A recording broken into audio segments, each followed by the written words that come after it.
Okay, good afternoon, everybody. I am Chris Humphrey, the Executive Director of the EU-ASEAN Business Council. Welcome to this, our latest webinar, today entitled Saving Lives in ASEAN, Hitting the Brakes on Preventable Road Traffic Deaths. Road traffic accidents, according to WHO, are the 8th biggest cause of death globally. More than 300,000 lives are lost on the roads across Southeast Asia every year, with the riders of powered 2- and 3-wheelers accounting for over 2/3 of that number. That basically amounts to the same as one plane crash every single day. One crucial way to put in place crash avoidance technologies, in particular for the motorbike anti-lock braking systems, as a way of reducing these horrible and high numbers. Motorcycle ABS is among the most effective technologies to date. It increases rider stability, reduces stopping distances, and decreases fatalities by more than 30%.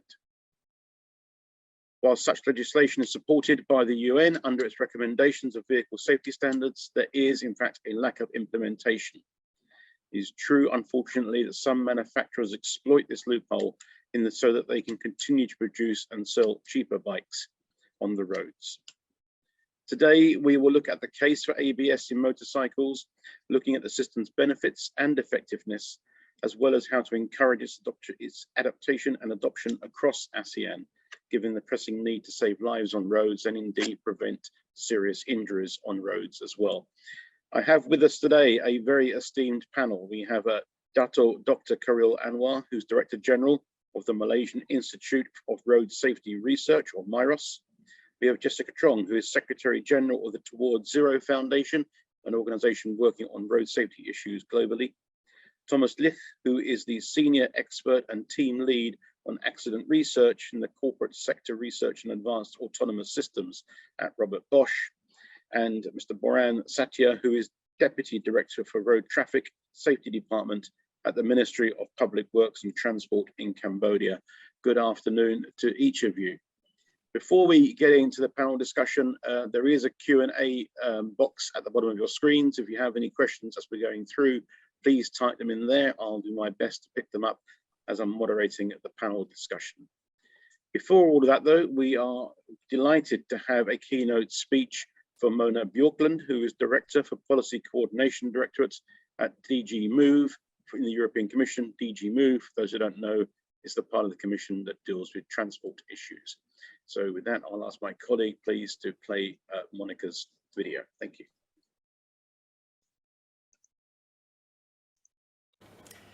Very warm greetings to all of you from the European Commission in Brussels.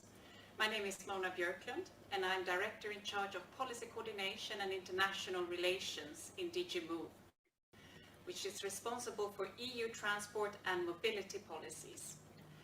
It is a great pleasure for me to have this opportunity to address you on the important topic of road safety for two-wheelers. First and foremost, I would like to thank Chris Humphrey and the EU-ASEAN Business Council for their excellent work on advocating for a safer road transport across Southeast Asia. The adoption a couple of years ago of the second UN Decade of Action for Road Safety 2021 to 2030 shows us that this is a crucial topic all over the world. It is of course especially important in regions where two-wheelers are so crucial to the mobility of so many people, such as in the ASEAN region. The EU is a strong advocate of the 2020 UN General Assembly resolution on road safety and its new targets to reduce road fatalities and injuries by 50% by 2030. At EU level, we're working hard with our member states to implement our new EU road safety policy framework and national road safety strategies for the second decade. The motorcycle anti-lock braking system, ABS, is a proven way of saving lives.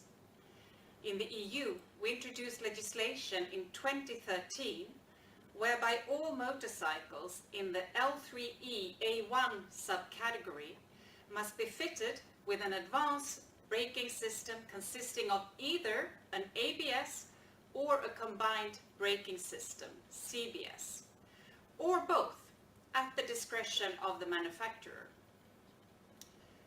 As regard ASEAN, we have undertaken important activities for the promotion of road safety under the enhanced regional EU-ASEAN dialogue instrument, also known as E-Ready. We have recently launched a study to help ASEAN countries adopt their own national road safety strategies in line with the UN resolution. This follows other studies and 2 common workshops that we've held on road safety, where the EU has shared knowledge, experiences and best practices from our region on the implementation of road safety measures.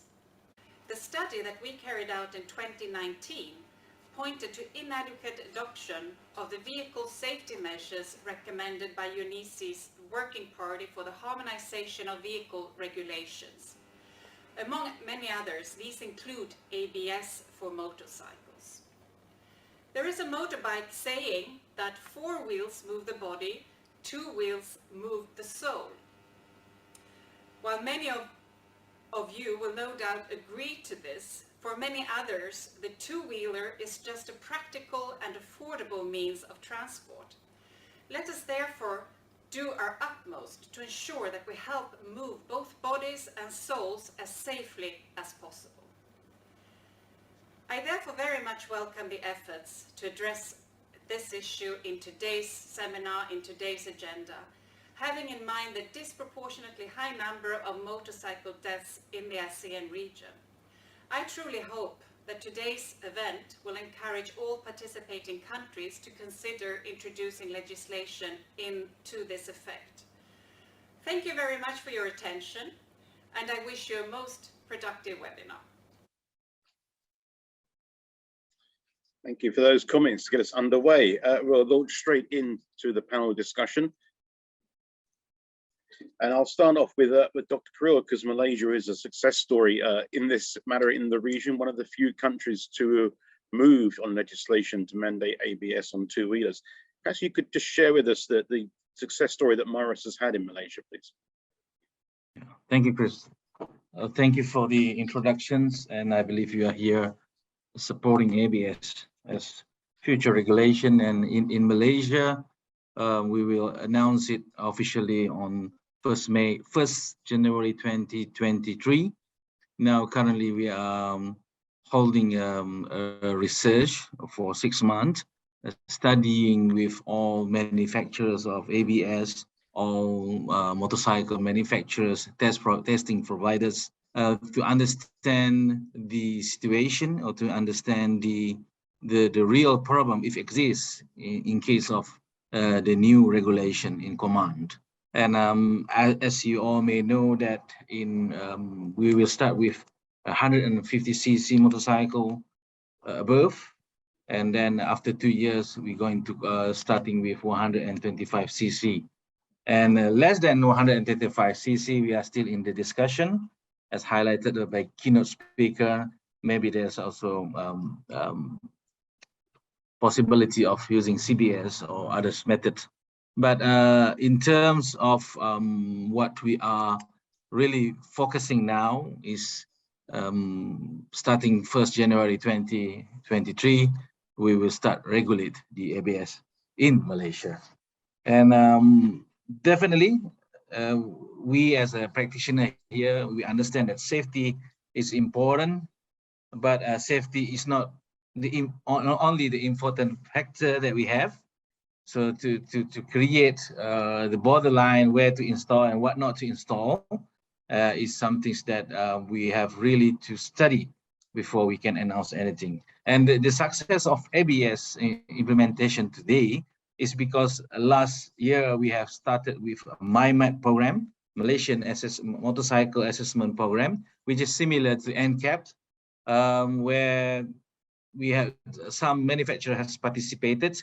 In terms of for you to get 5-star, for this MyMap, you have to install ABS. So that's the carrot and stick things that we have introduced. And very recently, even the #1 motorcycle manufacturer, Yamaha, has participated in this MyMap and launching it very big, and starting to say that we have ABS, we are looking forward for safety, and hopefully in future, more and more manufacturers will come, and not only regulating the ABS, we also promoting the ABS through this MyMap program.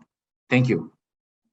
Thank you very much. Jessica, I'll turn to you, working for an organization which promotes the concept of road safety throughout the world. Can you just explain to us why ABS is so important and what you see as the main factors hindering its mandatory implementation across Southeast Asia? Hello, Chris. Thanks for the question, and hello to everyone. Greetings from London. It's a pleasure to join you from London today. It's a really good question, and I think in your opening statement, Chris, you touched on the proportion of motorcycles that sort of make up the global fleet, and it's sort of no different for the ASEAN region. We know that approximately 60% of the regional vehicle fleet are made up of motorcycles, and more than 50% of all the road fatalities that are being experienced in the ASEAN region are due to powered two-wheeler deaths. And, definitely motorcycle fatalities and motorcyclists are overrepresented in traffic. In some countries, such as Vietnam, up to 90% of the vehicle fleet are made up of motorcycles. So we're talking about a very, very substantial issue here. And as we all know, motorcycles are not like your passenger vehicles. They do not have that outer shell to protect you. There are actually, unfortunately, a very limited number of protective equipment that can actually help make motorcyclists safer. And one of those technologies is motorcycle ABS. It's a technology that has been around for a long, long time now, and we're only just starting to see countries start to regulate for it.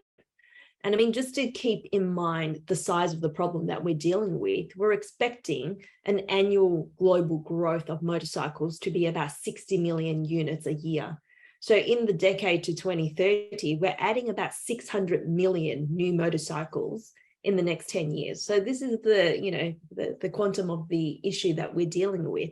And if every single one of these bikes do not have motorcycle ABS, that is a huge opportunity lost, and that motorcycle will continue to operate at a much, much greater risk for the rest of the lives for whoever is actually on that bike.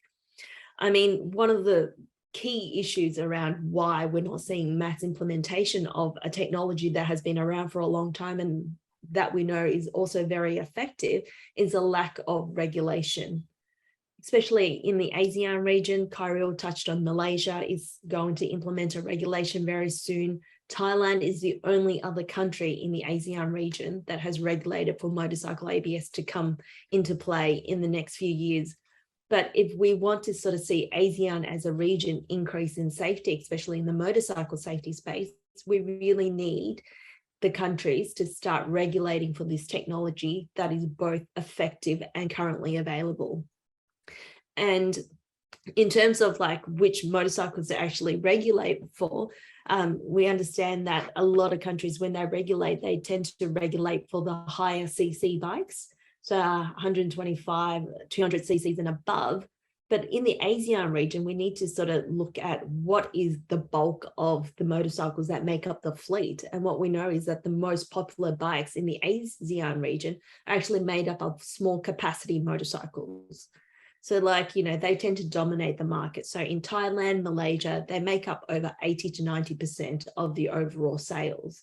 So we're talking, if we really want to make a difference, we really should be regulating for any powered two-wheeler or even three-wheeler that is capable of a speed of greater than 50 kilometers an hour. Because in the end, it's that speed that is going to affect the injury outcome as well. So yeah, some things for us to actually think about. So speed, not CC.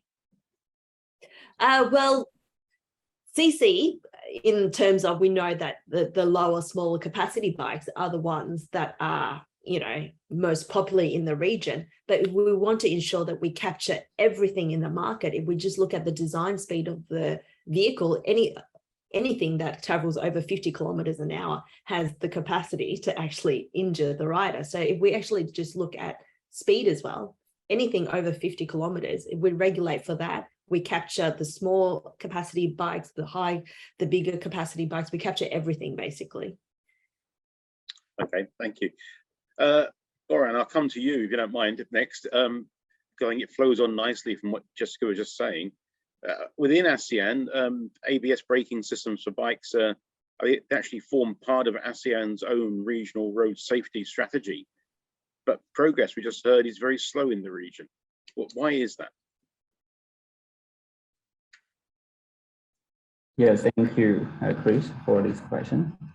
I think, as we are in the same regions, but for example, in Cambodia, we need more scientific evidence base because we are the same regions, but we are in different geometry, different living standard, and different issues. So I think all the ASEAN countries maybe need more evidence-based. For example, we just learned from Malaysia and Thailand. So it really worked for Malaysia and Thailand, but we have to ensure that other countries are really work actively for ABS in ASEAN. So for me, for Cambodia, we have to learn more about ABS. We have to understand more about ABS, and we also have to find some our challenge if we put it as a mandatory in ASEAN. So we also have some problem between a developing country and developed country in our region. So this is another issue that we have to consider. Thank you. Thank you. Fortunately, we have an expert on ABS systems with us on the panel who can explain more about how they work, why they are beneficial. Thomas, perhaps you can explain to us. Thanks, Chris. Well, I'm not that expert in terms of the technology, but however, of course, I have participated with the system quite a long time. So let's start with the components first. ABS, for ABS, you need a wheel speed sensor, a tone wheel, and a hydraulic unit with a control unit attached usually. And what stands for ABS? ABS stands for anti-lock braking system, and this is exactly what the system does. It detects the wheel from the locking in case of an emergency situation or a brake intervention, and it helps and assists the rider to control the vehicle in a stable way and reduce the velocity in that way. And all in all, or in other words, it keeps you stable, and it avoids the loss of control, which is usually ending up in a fall down. And these are usually the crash patterns what we see, that if an overreaction occurs, we have a fall down, which is definitely prevented by ABS. But the system itself, it works in that way that the wheel speed sensors detects the rotational speed of the wheels by using this non-contacting measurement with the tone wheel. And the control unit usually constantly monitors the rotational speed of the wheels. And in case of a lockup, it ensures it reduces the brake pressure. And this ensures the vehicle stability, so to say. In that way, it keeps you stable and reduces the velocity in case of this emergency situation, in particular also if you have wet or other road surface conditions, especially if you look on Asian countries. Yeah. So we do see some kind of great impact on that, especially when it comes to the reduction of the speed, because in case if you have a crash, you enter up not in a fall down and then have a crash with the body against the car or some other objectives. You are more or less stable on the motorcycle, and with reduced speed, you end up in a stable crash configuration, at least. Yeah. So it's not able to prevent all the crashes, that's for sure. And it also requires some kind of training for the riders, and this is a essential part. If the rider doesn't apply the brake, ABS cannot prevent. The same is for other technology like combined brake systems, for instance. So in particular, or in parallel to the installation of ABS, we also have to ensure to raise the awareness for the riders how this technology can support the rider. Because usually what we see in the crash patterns, especially in Asian countries, are that the riders using the rear wheel or the rear brake instead of both brakes, because they learned if you use the front wheel or the front brake, you have a lock up of the wheel and then you have a fall down. And in parallel to the installation, we should ensure also to raise this awareness how this technology can support the rider, and how it is, and of course also what there are limits. I hope this answers the questions in a rough nutshell. It does. So just to be clear, having ABS on your motorbike in an emergency braking situation just gives you greater stability and a lower risk of a skid or a fall. Definitely, yeah. Yeah, and this technology it's not new, is it? It's pretty widely used elsewhere. It's more than 40 years old, yeah. Okay. And oh, sorry, Thomas, go on. No, at least we came from the passenger car, and it was further transferred to the motorcycle, and nowadays it's also transferred to the bicycle or the pedelecs recently, so the electrified. And as was already mentioned, I also think it's not only the CC class; it's also depending on the speed. The speed is so to say the main important factor. Usually in the lower CC class, you are limited with the maximum speed, and this is of course a crucial issue from my point of view as well. Yeah. Okay, thank you very much, Dr. Curriel. I'll come back to you. When Jessica was talking about the need to perhaps seek the mandatory use of ABS on two-wheelers or three-wheelers with a certain maximum speed, as opposed to basing it on the CC size of the engines. In Malaysia, you went down the CC route. Why was that? Okay, it's a good question. I mean, as a safety practitioner, I would agree with Jess, definitely. But as a policymaker, then I have to think more a little bit on the suitability of the implementations, because we have, I think the speed is quite maximum up to maybe 200 km/h and everything. So we really didn't control on speed on the basic implementation. Everything is based on CC of the bikes. And as I mentioned earlier, safety is, of course, is the important factor, but it's not the only important factor. The other part is the pricing of the ABS itself, which is it's not as easy as requesting car manufacturer to install stability control in a car compared to installing ABS into a motorcycle. So we have to really design it accordingly, and by that then we can have a full implementation. But anyway, Malaysia has already introduced a new road safety plan starting this year and up to 2030, where by 2030 we agree to make sure that every motorcycle in Malaysia, new motorcycle, to have ABS in it. So we are working towards everything, inshallah. Thank you. Very commendable indeed. I wish others in the region would follow the same approach. Jessica, the case for ABS on motorbikes seems to be clear from what Thomas was saying as well, and from the information you were giving earlier. It's supported by the UN, it's supported by ASEAN, and yet I'm afraid it's probably true that some of the OEMs are not so enthusiastic, let's put it that way, about having them as a mandatory requirement. Any idea why that might be? I mean, it's not that dissimilar to what we see in the passenger, vehicle market. And one of the main factors it always comes back down to for manufacturers is around cost and profits and how much it will cost them as an industry. Safety, unfortunately, is not the key factor or the only factor that they would consider. And, you know, we've been working with MIROS on a motorcycle ABS status report, just looking into a lot of these issues that you're discussing in this seminar today. And one of them is around how much does a unit actually cost and how much is actually being on-sold to the consumer for. And it's often 4 to 5 times the original cost of what manufacturers are actually buying it for. And, you know, what we're seeing is that they're not even making this technology available on the smaller bikes.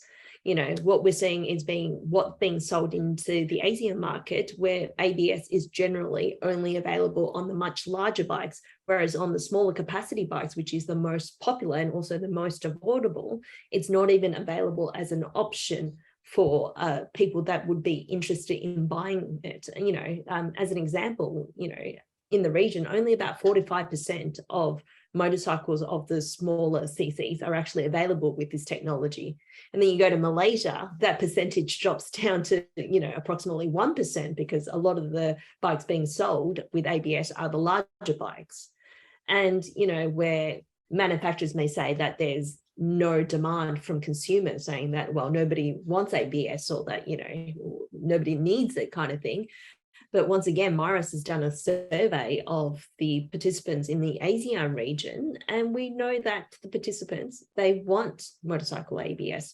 Once they understand what the technology is and how effective it is and how many lives it could save, more than 70% of the respondents are willing to pay for this technology if it's available. And, you know, the majority of them are saying that the ASEAN as a region, as a bloc, should be mandating for this technology. So there is definitely interest and there's definitely demand from the consumer side for this life-saving technology, but manufacturers are holding back, mainly because there's no regulation in place. That lack of regulation means that they don't actually have to supply motorcycles with this technology into the region. So one of the biggest roadblocks that we're facing at the moment is trying to work with governments to make them see how effective this technology is, how much people want it, and how many lives it could save. And only then will manufacturers start to respond to that call. Okay, thank you. Boran. Manufacturers need to respond to the call. Importers perhaps need to work with them as well. But unfortunately, they apply quite a lot of pressure on governments to try and avoid having to install ABS systems on their bikes. How much do the arguments from the manufacturers carry weight with regulators in the region, particularly when they come to say it's pushing up the price of a bike? What more can we do to perhaps convince regulators such as yourself that saving a life is far more important than the few $100s an ABS system might cost? Yes, thank you, Chris, for this question. It really a sensitive question for Cambodia, because yes, as we are technical, we are technician, we know that ABS really helpful for the safety, really affect for the safety. And for me, a personal view, I really support to have ABS in Cambodia. But in order to make it mandate for the ABS system, we need to find a more evidence-based, like I mentioned earlier, that we need for more information how ABS apply in the Cambodia context. So that we can show the result to the regulators that ABS really effective and really support the road safety in Cambodia, also in Asian country.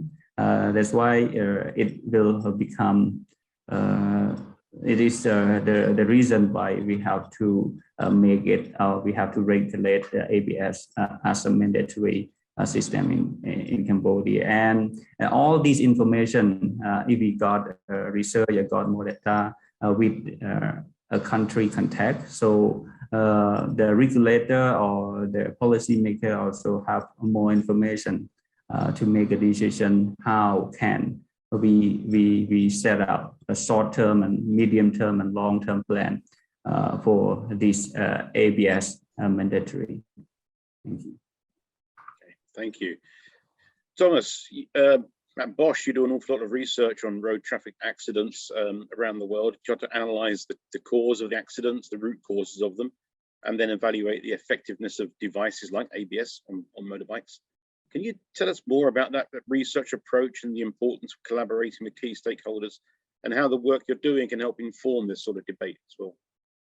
Oh, thank you, Chris. That's indeed a very good question, and it clearly links to what Boren said.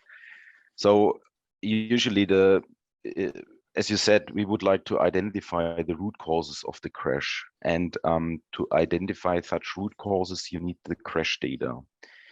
And this is often the main crucial issues. Usually to have accident research, you need a more evidence-based and scientific data collected. And this is what we call on-spot or in-depth accident investigation. And to set up such thing, usually the police is not able to do that. So if you have a police report, they do not look how to interpret the crashes and things like that. So when we talk about evidence-based data collection, you need this kind of information and background of an engineer how to look on the crashes. And this is usually set up in a investigation, in a small study. And it takes time to collect such data, usually to set up such investigation up to 3 to 4 years. And this time, so to say, is needed in order to train the people to look on the evidences. But you also have to look on all the crashes and not only specific to motorcycles. In particular, for ASEAN region, we have, of course, the majority of motorcycle crashes. But when it comes to such research, you need to have a collection of the whole accident situation in order to judge whether this kind of crashes are relevant or not relevant. And this is a very time-consuming and cost-intensive work. And often we hear the how can I say, the link that this kind of data is not representative. So therefore, you have on one spot, on one location, such data, but you need it also for other location, which somehow is so to say representative for the country. And this is what Boren mentioned. They would like to have a Cambodia-specific investigation in order to find out how relevant are such crashes in their country. And to set up this kind of investigation, as I said, you need up to 3 to 4 years for a setup. And you only have a few samples, a few crashes, because you cannot do such an investigation for the whole country. And if each crash happens, you are not able to do such a thing for all of the crashes. So that's a really crucial issue. So it takes another 2, 3, or 4 years if you have the right amount of sample. Yeah. At the end of the day, you need 10 years, so to say, to set up and also to have the good quality and amount of data to conduct such a study. And what you definitely mentioned is that you have to link to the stakeholder. And who are the stakeholder? This is the industry, we as a supplier, but also the manufacturers, but also the authorities, the road safety authorities, but also the hospital. Yeah, and these, how can I say, stakeholder have to collaborate and work together, because I think it's our social responsibility, yeah, to find out that we have, or at least a task, to conduct such investigations in order to find out the root causes of crashes, not only linked to the motorcycle, yeah. But yeah, this is often a political issues. You often have somehow religions, and these are some barriers, I would say, you have to remove. And this is just you can remove it when you work together. And as I said, this to set up, it takes 3 to 4 years. And this is, from my point of view, of course, some waste of time. I fully can understand that each country needs this kind of data. But yeah, as I said, it takes some time if you need evidence-based data. And also to judge the cost benefit, so to say, you also need to consider what is a life worthwhile in this country in order to estimate cost-benefit ratio in the specific country. And this is another research you have to do. What is the life worth, where you have to collect this kind of data from insurance companies and things like that.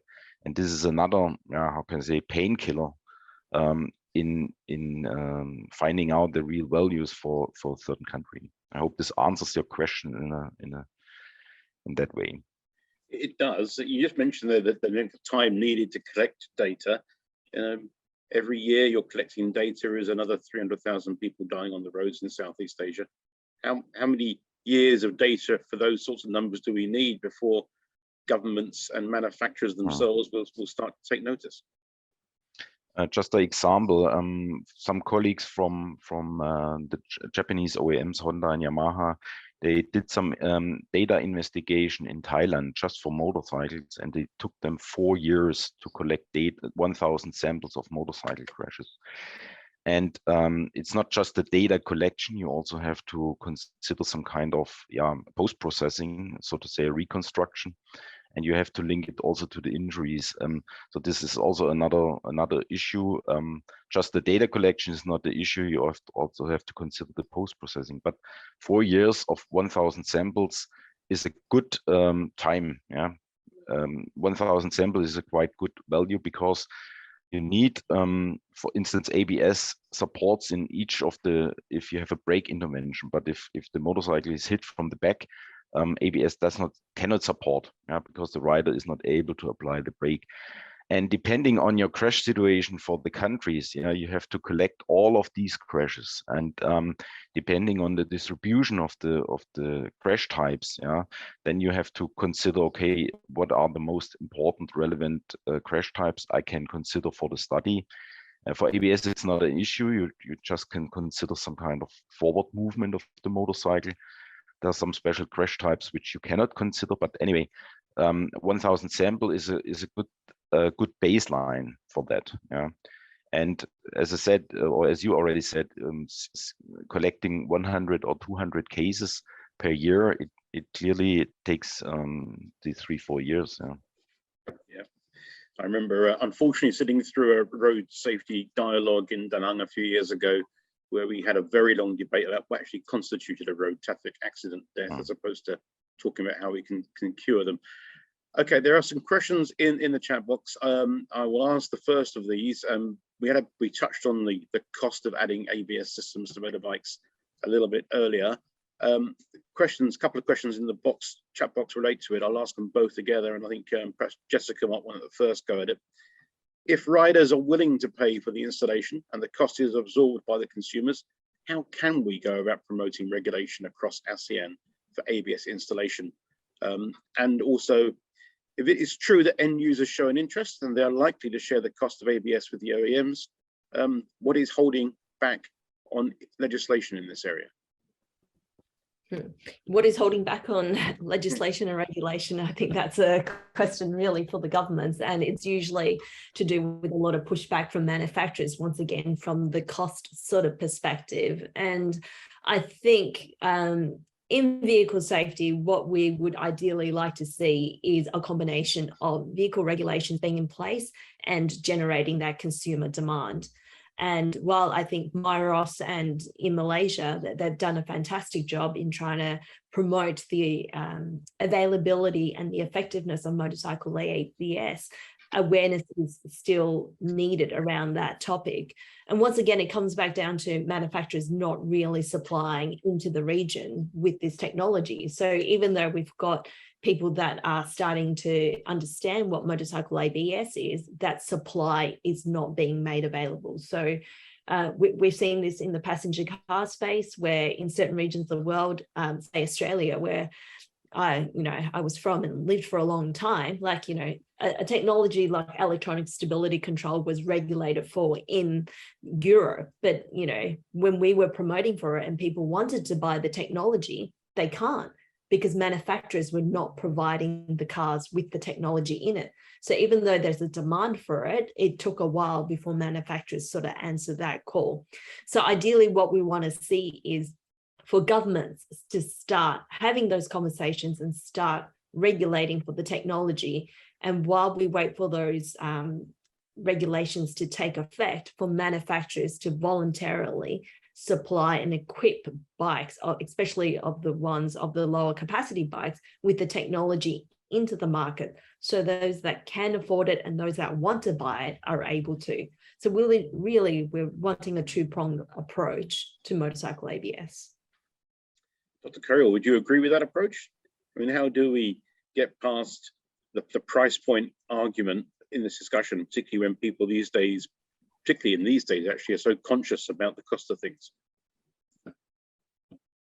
Thank you for the question. Sometimes we do things that is a real price and a non-real price. When we ever discuss with manufacturer, they will never give us the right numbers. That's the problem when we discuss about pricing. Again, I would like to reflect back on previous 15 years dated story where the car in Malaysia, and we've made up with the manufacturer, and the price of the car is around $8,000 US, with no airbag, no seat belt, nothing at all. And with the new version now, with airbags, with ESC, with seatbelt reminder, the price has been the same as $8,000 US. So we cannot understand the accounting way of manufacturers, how they keep the pricing and everything. But if they are willing to do it, it is possible. But to get them to make them willing to doing it, there's a pressure from government, a pressure from institutes, a pressure from especially their customer, to ensure that they can give a right price for that really good safety products like ABS. Thank you. Thank you very much. Lauren, I'll come back to you, I'm afraid. There's a question in the chat box which I'm going to ask you, and I'm also going to ask you a supplementary one to it. The question in the Q&A is, it makes a lot of sense to make ABS mandatory since there's lots of evidence to support its benefits. Does this mean, though, from what you were saying earlier, that Cambodia will only take concrete action once other ASEAN countries have implemented legislation? And given my supplementary to that is, given that Cambodia is chairing the ASEAN Transport Ministers grouping next year, do you think there would be a benefit in ASEAN as a whole moving forward, coming up with some sort of MOU to move forward on this issue? Yes, Chris, thank you. Yeah, sure that as a lead country, a chair country for the transport 2022, Cambodia really appreciate to have this ABS system, and also to ASEAN country. It really benefit a lot to the ASEAN member state with the ABS. And but what we are wonder is as I mentioned earlier, that ABS is good, but we have to ensure also that every country can adopt it. For the new motorcycle equipped with ABS, it's not cause much problems. But if all the motorcycle is mandatory to have ABS system, it will have some problem occurs, especially for the developing country, because they have to ensure that all the people could afford the ABS system, to pay for the ABS system. This is another concern that we have to think carefully about that to make it as mandatory. As I heard from the news from Thailand and Malaysia, also they will make only the new motorcycle with the ABS system, but not all motorcycle. So if a new motorcycle is much more easier than to make all motorcycle with its capacity, with the engine size less than 125 cc become mandatory. It is more difficult for some Asian countries. So if we weren't talking retrofitting existing bikes, but rather talking about mandating for new bikes, that would find it easier support. Sorry, it'd be easier to get support from governments if we're just talking about new bikes, not retrofitting old bikes. Yes, more easy to only pick for the new bike, because as you know, Cambodia is an import country of the motorbike from Malaysia and from Thailand. So if in 2024 Thailand produced a new motorbike with ABS, so Cambodia also can easily to mandatory for the new motorbike with the ABS as well. Okay, thanks. Jessica, you wanted to jump in? Yeah, I just wanted to point out that, and Thomas is in a much better position to comment on this than me, but motorcycle ABS actually cannot be retrofitted to existing vehicles. And I think that makes it an even more urgent regulation to implement for, because once again, 60 million new bikes every year. Once they're off the production line, they're in the market, that's it. You can't go back and try to fit motorcycle ABS on it. So that's why we need to make sure all the existing bikes, obviously we can't do anything about, but the ones that are coming off the production line, we still have an opportunity to make sure that they're as safe as they can be. And I totally understand the sort of cost sort of perspective, but if we can actually get all the ASEAN countries as a block to regulate for motorcycle ABS, there are economies of scale savings for manufacturers. So if they can actually mass produce and supply into the region as a block, that actually significantly reduces the cost as well. And examples from other countries where we've seen technologies being made mandatory, in the end, it does not actually increase the cost of the vehicle, like Kyril has sort of mentioned. So all of these we see time and time again being used as excuses by manufacturers as to why it will cost more. But the end result, we've seen many, many examples in the passenger vehicle space. It does not end up that way. But I can certainly understand why governments would be concerned about that, and why, they want to make sure, it does not increase the affordability of these technologies and units to the end consumer.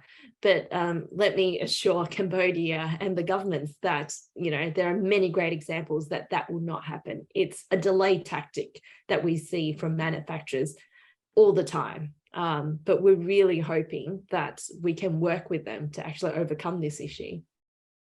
Thanks, Jessica. Thomas, yes, please.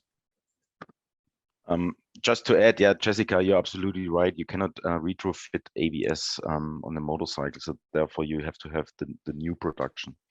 And I just want to mention, if you consider, at least from other systems, also motorcycle, of course, we see it takes at least 1 or 2 decades if you have a full vehicle fleet penetration. Yeah, if you have new vehicles, it takes time how they penetrate into the market, and this takes, as I said, depending on the amount of vehicles, of course, at least 1 or 2 decades to have the effectiveness also visible in the crash statistics. Yeah, because usually if you drive on a motorcycle, you do not have an emergency situation every day. Yeah?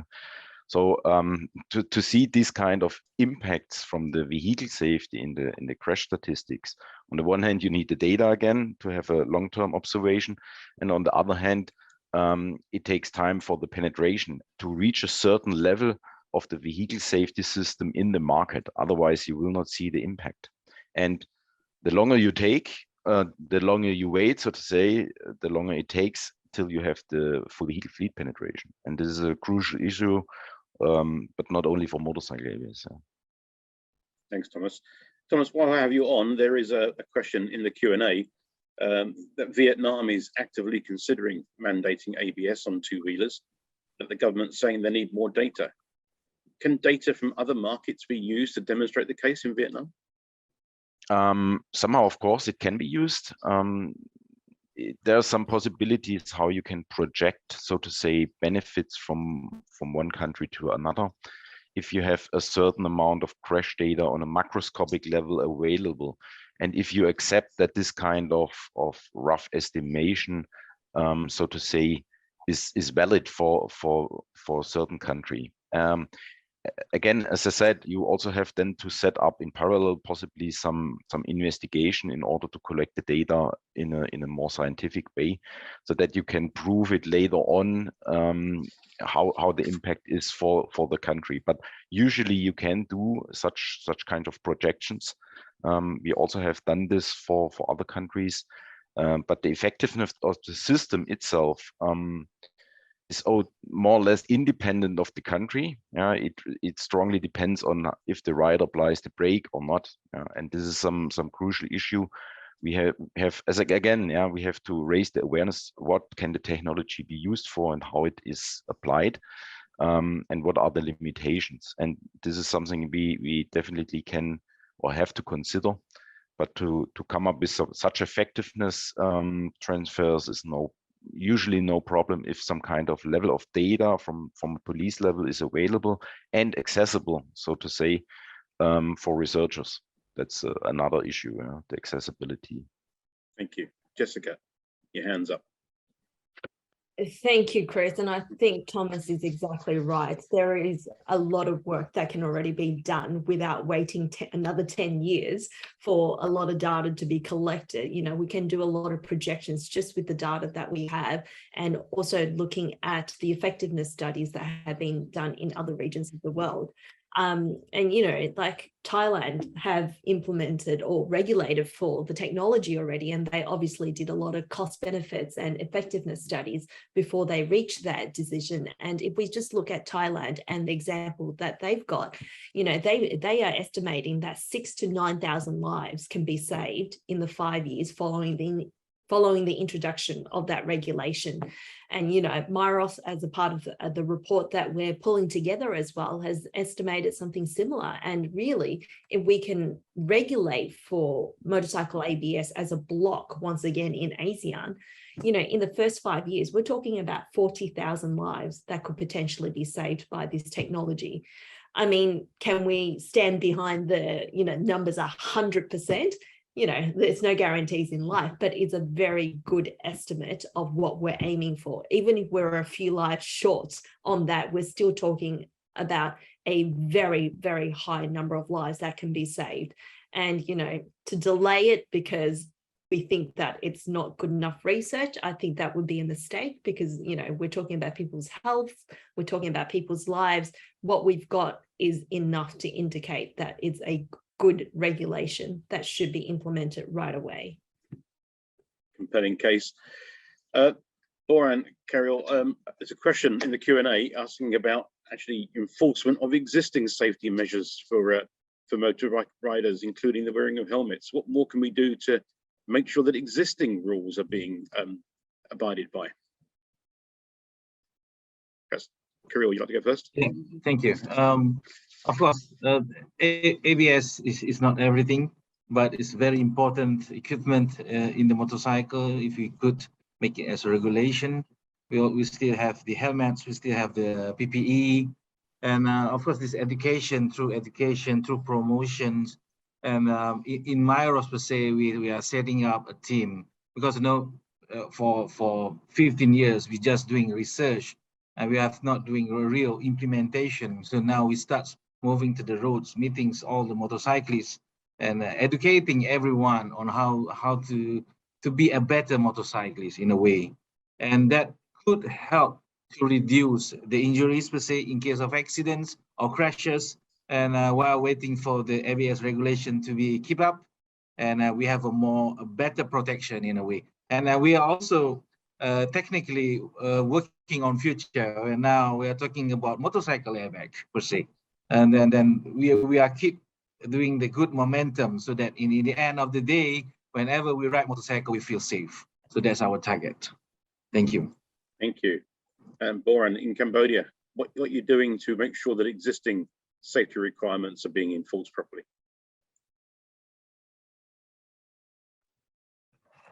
Yes, Humbers, maybe I cannot get your question well. But for Cambodia, as you know, we also are now facing some problem with the helmet. So we have to fight with helmets first. And what we try to do is to encourage our people to use helmet. And it is the first step, the first priority. And ABS is another second priority that we will be implemented. And we just wait. We cannot wait. We have to find a more evident ways to our policy maker to ensure that helmet and ABS are really very great to support the road safety in Cambodia. So we have to step by step implement that. Okay, thank you. We have a couple of polls for our audience, which we're going to flash up now. My colleague's going to flash them up because she has them. The first one is, should ASEAN member states mandate the use of ABS on new motorcycles? And the second one, would you pay for the additional cost of having ABS in motorcycle? Perhaps our audience, please, can vote now, and we'll check those results. And whilst we're collecting them, I'll do one last round of questions, the same question to each of my panelists, and I'll start with Jessica, please.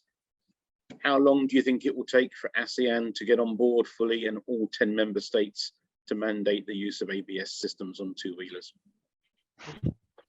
I would like to be optimistic and think that in the next year, we can work with the ASEAN transport ministers and get a region-wide commitment that they would mandate for motorcycle ABS as a block. I mean, that is ideally the scenario. Sooner it would be even better, but we understand these processes take time. But definitely our organisation, along with all our road safety partners, would be working very closely with the ASEAN transport ministers to hopefully ensure that this will happen as soon as possible. Thank you. Thomas, do we need 10 more years of data, 10 more years of deaths? No, but optimistically, I would say up to 3 to 5 years, because once you have it in one country, or maybe, as you said, Thailand and Malaysia is already a forefront.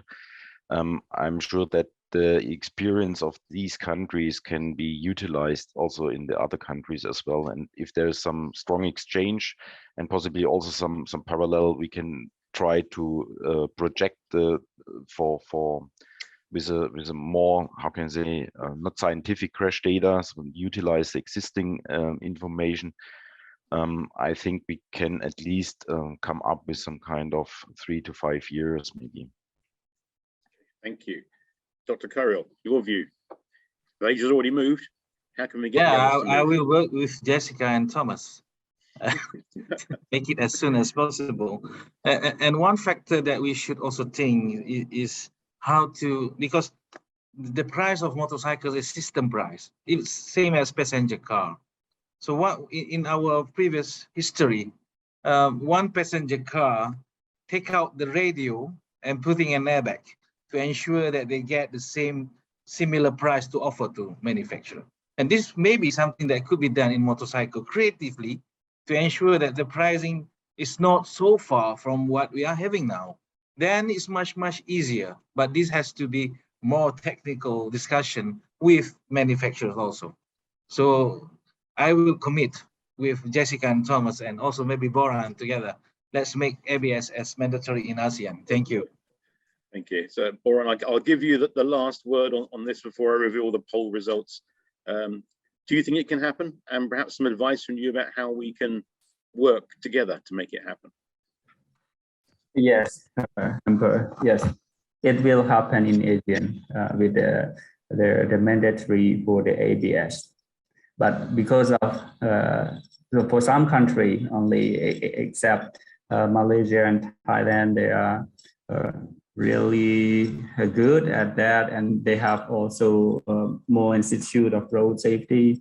So we have more data earlier than some other countries. So we will work together with Myros and with Jessica and Thomas to understand more. And we also play a part to promote the ABS in ASEAN country, and also find a way how to make the policy maker or the regulator understanding about the ABS, the effectiveness of the ABS for the road safety.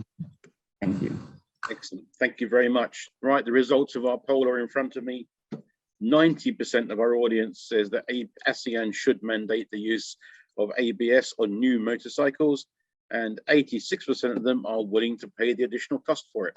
So that's good news. And thank you very much to my panel for a very enlightening discussion and debate today. Clear to me, the case is there, the case is strong. And I think we just heard it from all four of you, including Oran in Cambodia. It will happen in ASEAN. The only question is when. So we at the Business Council, working with Jessica and her team and other partners, will keep pushing on this, and hopefully we can save lives and keep people happy and safe on the roads.